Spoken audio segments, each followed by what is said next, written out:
अस्सलाम वालेकुम viewers, this is Mohammad Anas Masood from DD talents.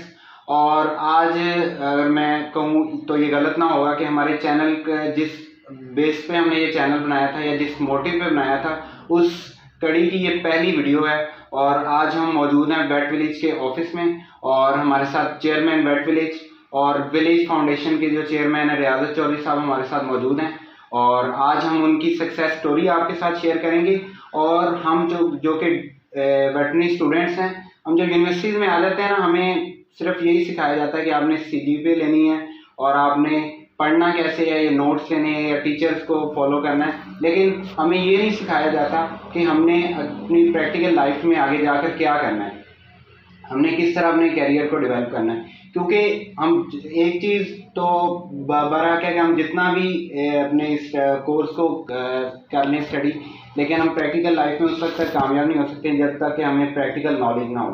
तो उस हवाले से हमने ये सीरीज स्टार्ट ये की है कि जितने भी एक्सपर्ट लोग हैं इस प्रोफेशन से, जो कि इसी सफ़र से गुजर के और उन्होंने अपना नाम बनाया और कामयाबी की एक मिसाल बने हैं, तो हम उनके साथ इंटरव्यू करें और उनसे जो मालूमात हम हासिल कर सकते हैं वो हासिल करें। तो आज हमारे साथ chairman wait village Riazat Chaudhary साहब मौजूद हैं। अस्सलाम वालेकुम सर, बहुत शुक्रिया। जी वालेकुम सलाम। सर बहुत शुक्रिया आपके टाइम का। वेलकम आपको वार्म वेलकम है, स्पेशली डीडी टैलेंट को, कि आपकी जो यंगस्टर्स हैं बहुत अच्छी एफ़र्ट है और ये एक बहुत अच्छा मीडियम है जो आप प्रोवाइड कर रहे हैं यंगस्टर्स को, जो आप जैसे स्टूडेंट्स हैं जो वेटनरी ग्रेजुएट होने जा रहे हैं या वेटनरी इंडस्ट्री से वाबस्ता हैं या वेटनरी इंडस्ट्री का हिस्सा बनने की कोशिश कर रहे हैं। उस वाले से बड़ी अच्छी एफ़र्ट है, तो मैं आपको खुशामदीद करता हूँ।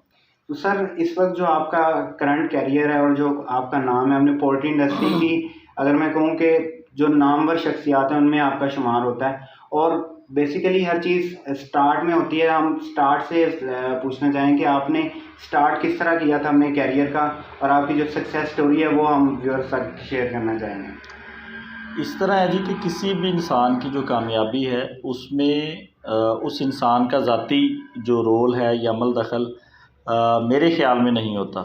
ये अल्लाह ताला की करम नवाज़ी होती है कि किसी भी इंसान को अल्लाह ताला ने कौन सा मुकाम देना है या उसका कितना रिज़्क है, ये अल्लाह पाक का फ़ैसला है। इसमें इंसान का कोई भी फ़ैसला नहीं है और कोई भी किरदार नहीं है।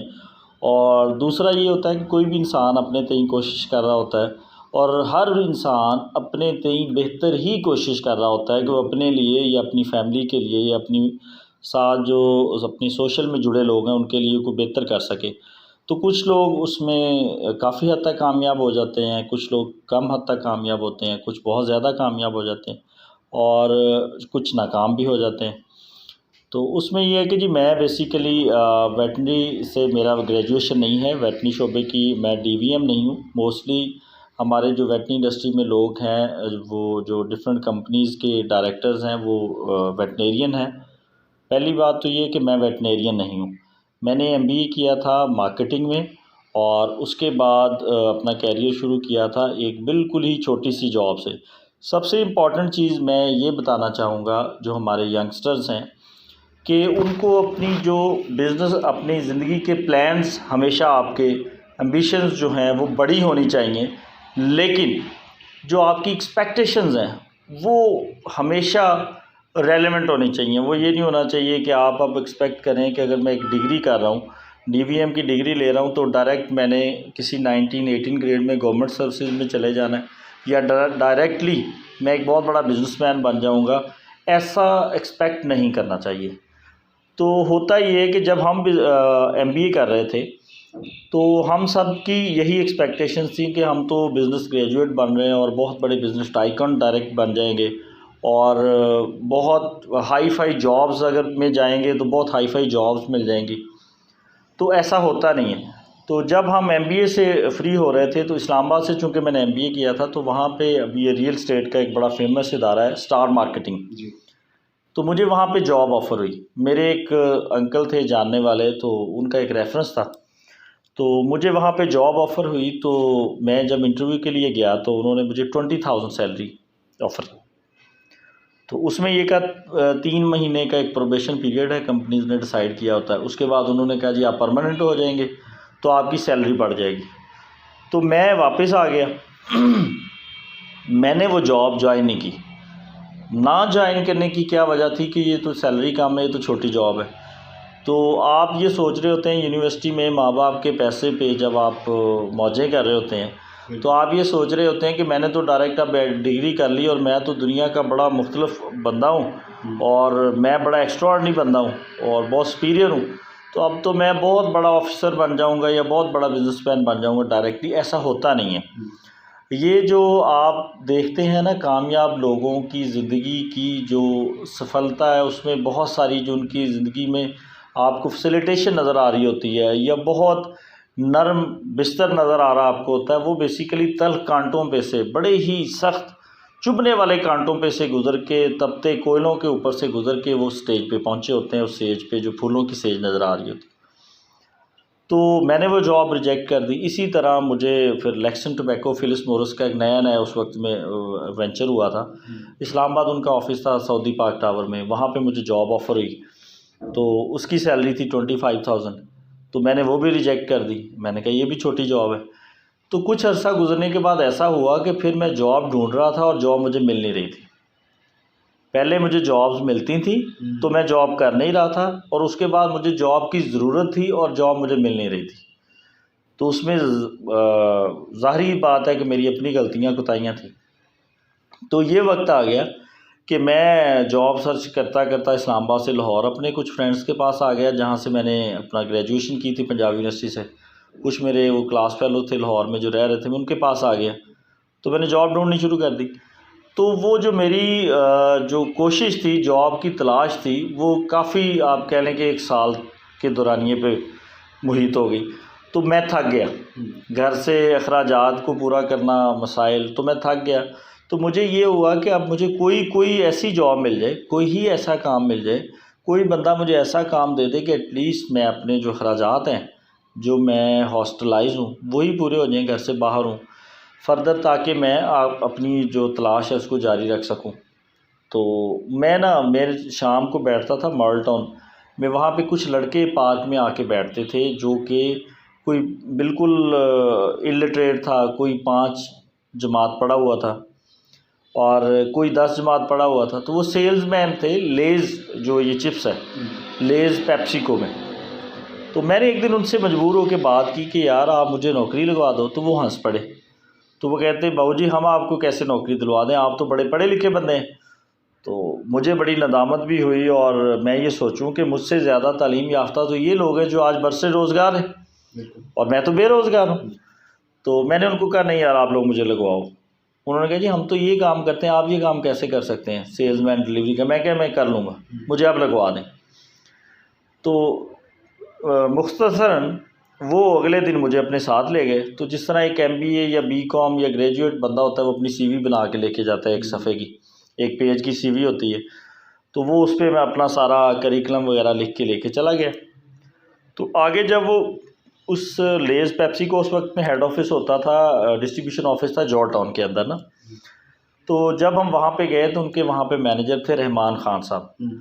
तो वो ज़ाती तौर पे जो उनकी एजुकेशन थी, क्वालिफ़िकेशन थी, वो इंटरमीडिएट थी, सिंपल FA।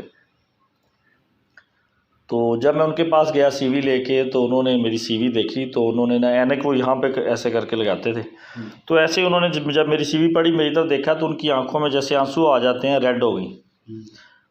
तो मुझे आज भी याद है, वो बिल्कुल उनकी आंखें जिस तरह ना नम हो गई। तो मुझे कहते हैं कि यार इतनी तो मेरी एजुकेशन नहीं है जितनी आपकी, तो मैं आपको क्या काम दूँ।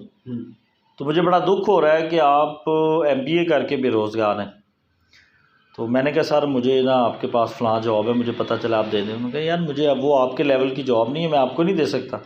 मैंने कहा सर आप मुझ पे एहसान करें, मुझे वो जॉब दे दें। उस वक्त उसकी सैलरी थी 7,000 रुपये और 3,000 रुपये वो फ्यूल का देते थे। तो वो जॉब फाइनली मुझे मिल गई and I was very happy. वो मेरे लिए एक बहुत बड़ी आप कह लें कामयाबी थी पहली।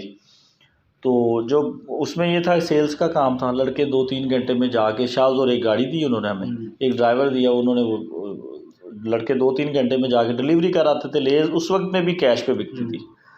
तो चंद दिन गुजरे तो मैंने सोचा कि यार ये तो काम ज़्यादा हो सकता है।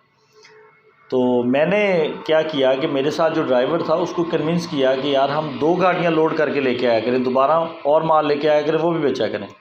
तो उसने कहा बाबू जी इतने कुछ नहीं मिलना, वो जो है ही मिलना है, छोड़ो बाबू जी। तो मैंने उसको कहा कि नहीं यार, सिला ये कंपनी ने थोड़ी देना, वो तो अल्लाह ने देना, अगर ये नहीं देंगे तो अल्लाह तो देख रहा है, क्या आपका अल्लाह पे भरोसा नहीं है? तो उसने कहा जी अल्लाह पे तो है। तो मैंने कहा फिर शुरू करते हैं, हम दूसरी गाड़ी भी लोड करते हैं। तो हम ऑफिस वापस गए, माल डिलीवर किया, ऑफिस वापस गए तो हमने दूसरी गाड़ी फिर भर ली माल की, तो डिलीवर करना शुरू कर दिया अपना। हमारे पास एक एरिया था लाहौर का स्पेसिफिक, उसमें तो उसमें ये हुआ कि कुछ दिन फिर मज़ीद गुजरे तो डेली वहाँ पे प्रोग्रेस रिपोर्ट बन रही होती थी, डेली के टारगेट्स होते थे, तो वेट वाइज टारगेट होते थे। कुछ दिन गुजरे तो हम तीसरी गाड़ी पे आ गए। तो अल्लाह का करना ऐसा हुआ कि कंपनी की एक्सपेंशन हो गई, साउथ लाहौर से ईस्ट लाहौर भी इसी डिस्ट्रीब्यूशन कंपनी को मिल गया। तो वहाँ पे वैकेंसी क्रिएट हो गई सेल्स ऑफिसर्स की। तो मुझे रहमान ख़ान साहब ने बुलाया, तो उन्होंने कहा यार मैं आज बड़ा खुश हूँ। मैंने कहा सर क्या हुआ? तो कहता आपकी परफॉर्मेंस बड़ी अच्छी है, लेकिन ये है कि मैं खुश किसी और बात पे हूँ। मैंने कहा जी किस बात पे आप खुश हैं?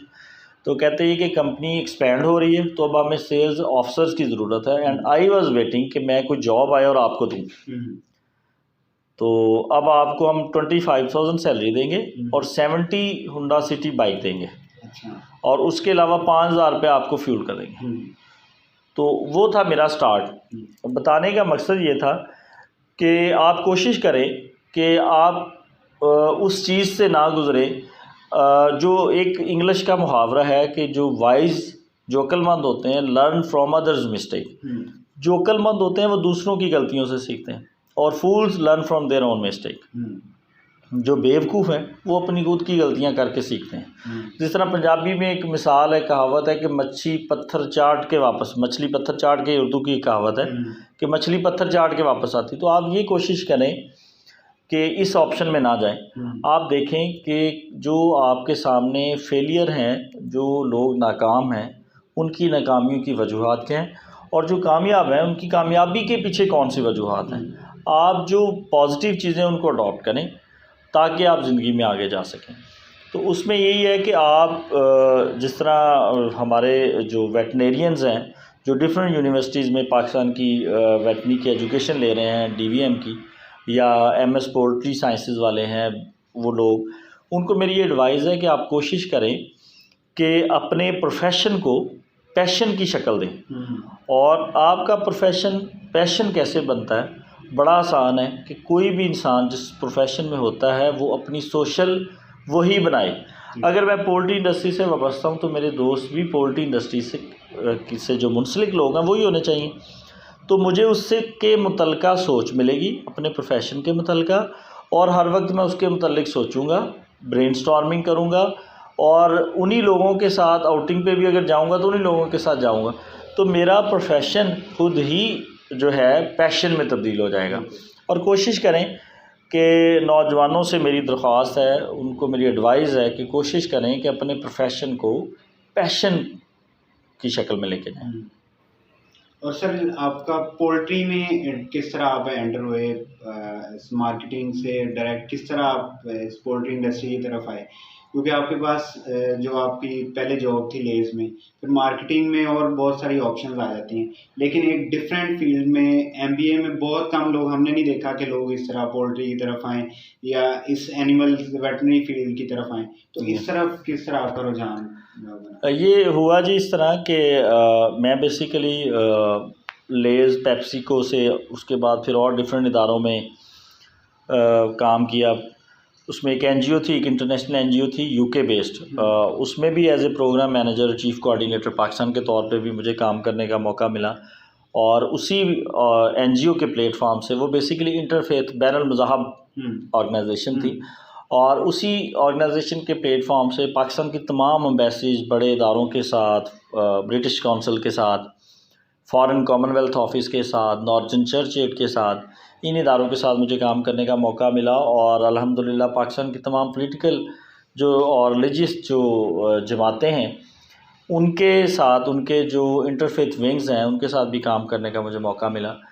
तो मेरे बुज़ुर्ग हैं सैयद मंजूर मोइन शाह साहब, जो कि मेरी ज़िंदगी की सबसे बड़ी इंस्पिरेशन है। और मैं समझता हूँ कि किताबों से सिर्फ मैंने पढ़ा है लेकिन सीखा उनसे है। तो उन्होंने मुझे, जो उनके एक दोस्त हैं, उनकी कंपनी थी, तो उन्होंने मुझे कहा कि जी गुजरांवाला में से इस तरह फ़लाँ जॉब है, तो आप उस पर आ जाएं। तो कंपनी है मेडिसन के हवाले से और वैक्सीन के हवाले से। तो वो बहुत बड़ा ब्रांड थी, मैरियल वैक्सीन थी पाकिस्तान में सादात ग्रुप के पास।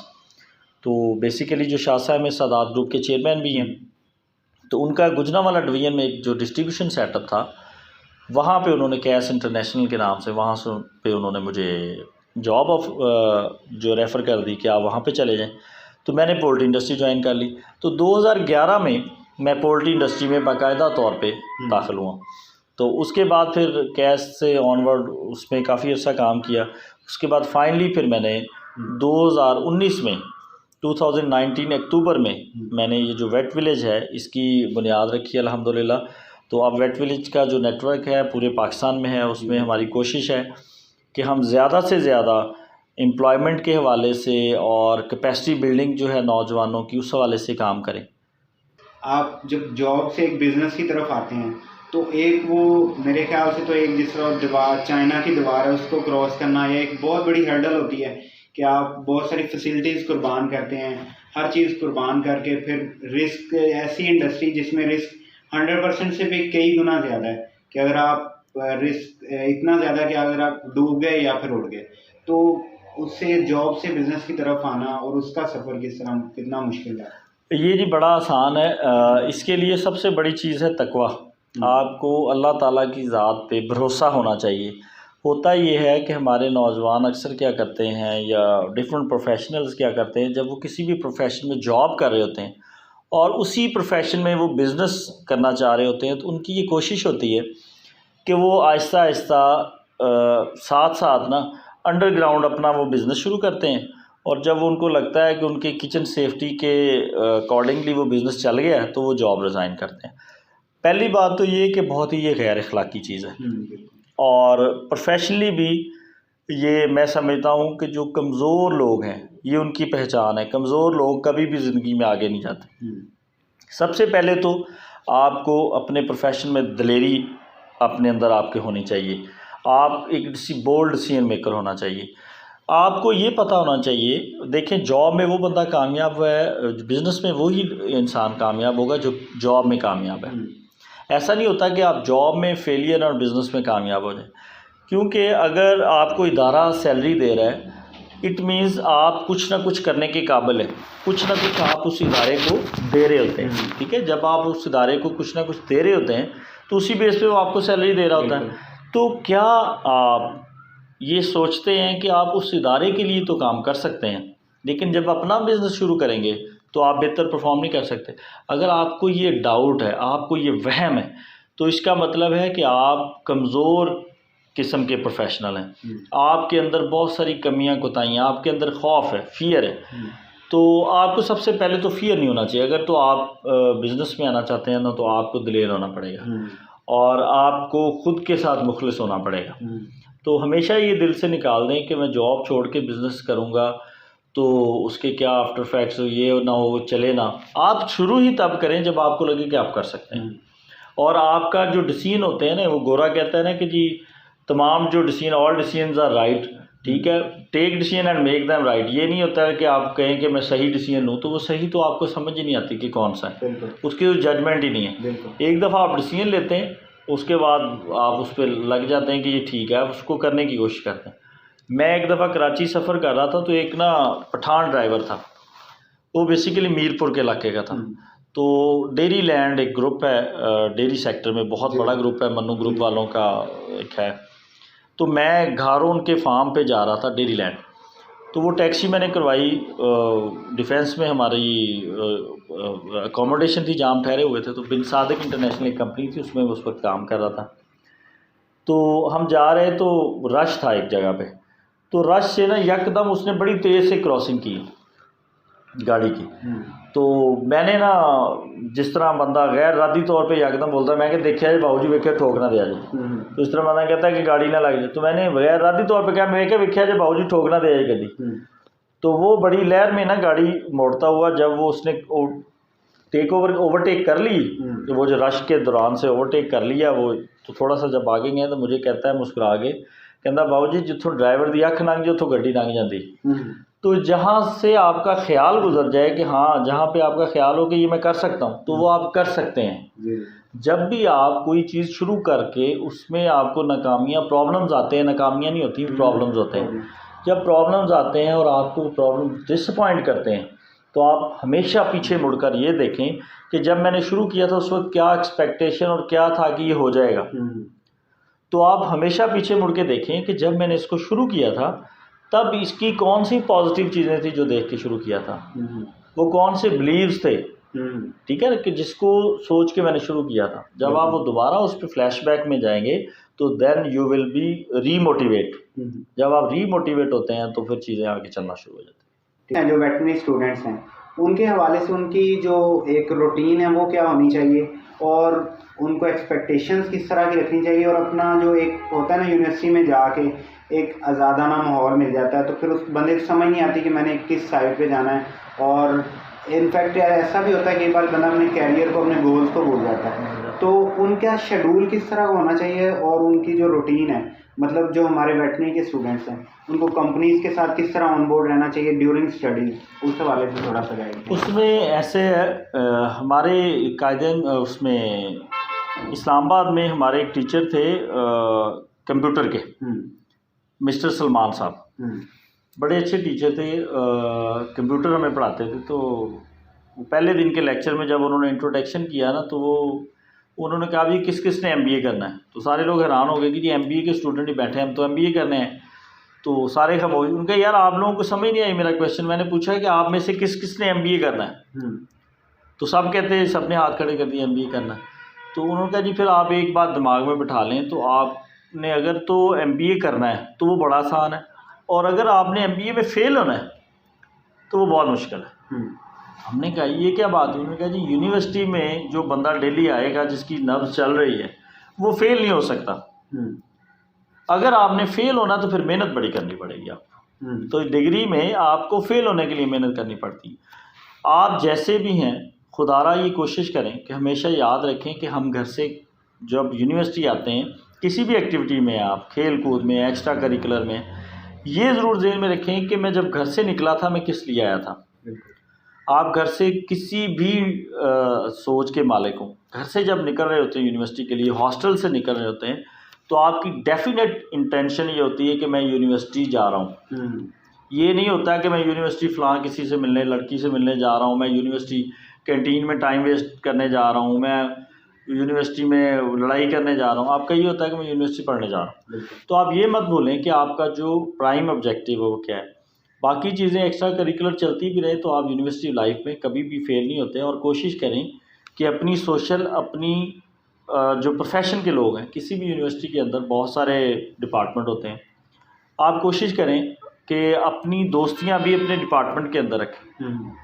और जो आपकी जो इंडस्ट्री है, जिस हवाले से आपकी डिग्री है, कोशिश करें कि अपनी यूनिवर्सिटी के उस डिस्ट्रिक्ट के अंदर, उसके सराउंडिंग में, अगर आप मुल्तान ज़िक्री यूनिवर्सिटी में पढ़ रहे हैं सपोज़, तो आप मुल्तान के अपना एक इस तरह के टूर्स प्लान करें, एक्टिविटीज़ प्लान करें दोस्तों के साथ कि यार हमारे पास वीकेंड है तो हम वीकेंड पे फ़लाँ फार्म विज़िट करने जाएंगे, फ़लाँ डेयरी फार्म विज़िट करने जाएंगे, फ़लाँ जो पोल्ट्री फार्म विज़िट करने जाएंगे, यार उनकी प्रोडक्शन बहुत अच्छी है, यार जो फ़लाँ फार्मर है उसकी मोर्टेलिटी रेशो कम है, उसकी मैनेजमेंट बहुत अच्छी है, वो इन हाउस मैनेजमेंट बहुत अच्छी करता है, फ़लाँ डेयरी फार्म है उनकी मिल्क प्रोडक्शन बहुत अच्छी है।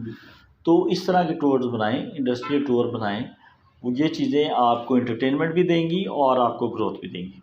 और सर जो वेट विलेज और विलेज फाउंडेशन है, उस हवाले से वेट विलेज जो वेटरनरी स्टूडेंट्स हैं या बीएस पोल्ट्री साइंस के जो स्टूडेंट्स हैं, उनके लिए क्या क्या इक़दाम कर रहा है उनको गाइड करने के लिए, और कैरियर अपॉर्चुनिटीज़ के हवाले से? ये इस तरह है जी, वेट विलेज अल्हम्दुलिल्लाह चूँकि मेरी अपनी लोअर मिडिल क्लास फैमिली से मेरा ताल्लुक़ है, तो मैं शायद जो ग्रास रूट लेवल के जो प्रॉब्लम्स हैं उनको किसी हद तक बेहतर समझता हूँ।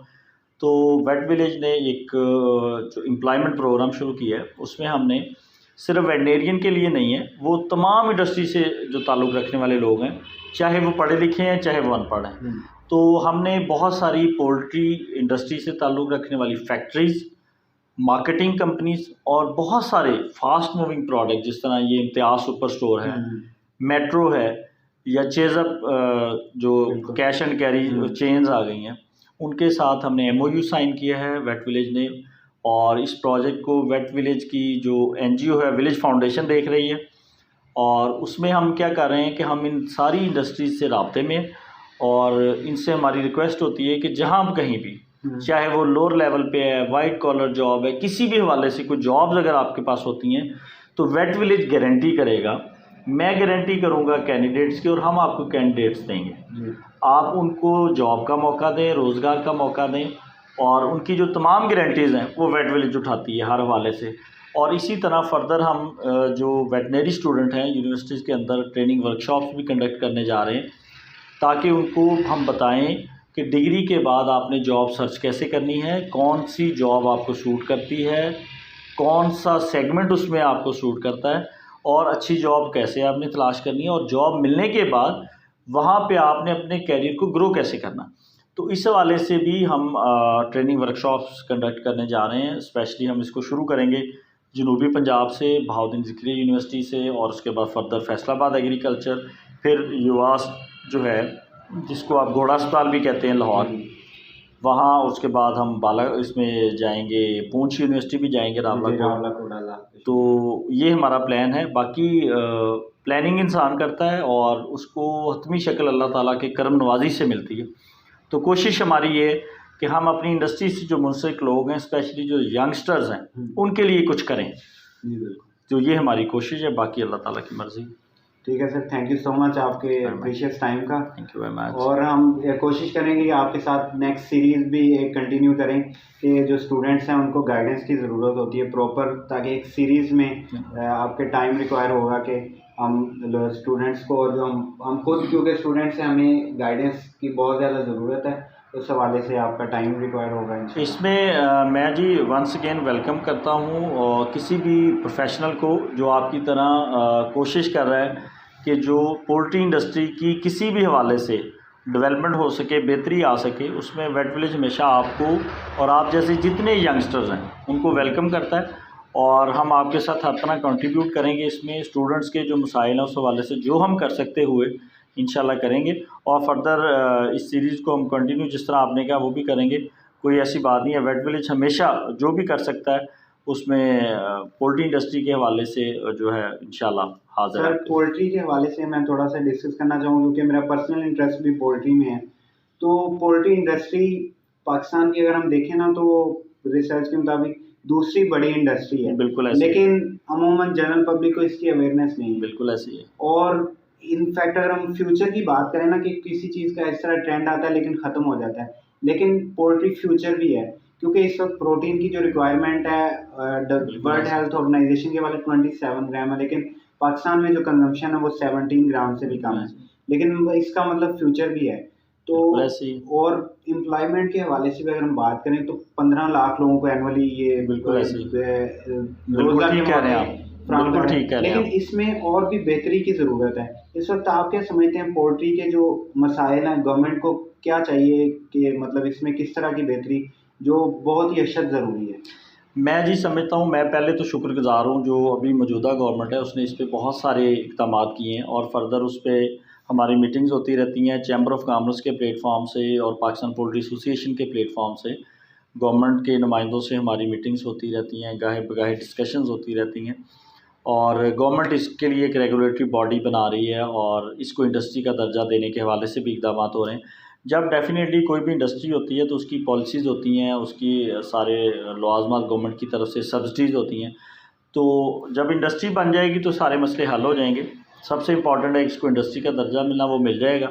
और उसके अलावा ये है कि अभी गवर्नमेंट ने फ़िलवक्त जो हो सकता था सब्सिडीज़ काफ़ी सारी दी हैं, रॉ मटेरियल के ऊपर काफ़ी सारी दी हैं, और लोन्स के हवाले से स्पेशली बड़ा फैसिलिटेट किया है, और उससे इंशाल्लाह इंडस्ट्री बेहतर हो जाएगी। और हम सबको चाहिए कि हम मुस्बत उम्मीद रखें, पॉजिटिव सोचें, और इंडस्ट्री के साथ रेगुलर अपनी कंट्रीब्यूशंस हम लोग हमारे मुल्क में डिसअपॉइंटमेंट जो है उसका एलिमेंट बहुत ज़्यादा है, तो we must hope for the best. हमें अच्छी उम्मीद करनी चाहिए और इंशाल्लाह अच्छा होगा। गवर्नमेंट इसमें बड़ी सीरियस है, पिछली गवर्नमेंट्स ने बदकिस्मती से इस पर फोकस नहीं किया। बहुत बड़ी इंडस्ट्री है, सबसे ज़्यादा रोज़गार देने वाली है और सबसे ज़्यादा आपको टर्नओवर है, आपका रेवेन्यू है, तो इंशाल्लाह इसमें बेहतरी आ रही है। फर्दर उसके आपको दूरदर्श नताज भी नज़र आना शुरू हो जाएंगे इंशाल्लाह। थैंक यू सो मच आपके टाइम का। तो व्यूअर्स, ये थी आज की हमारी वीडियो और हम इंशाल्लाह इस सीरीज़ को कंटिन्यू भी करेंगे और आपको गाइड भी करते रहेंगे और इनफैक्ट हमें खुद इससे बहुत कुछ सीखने को मिलता है। तो तब तक अल्लाह हाफिज़।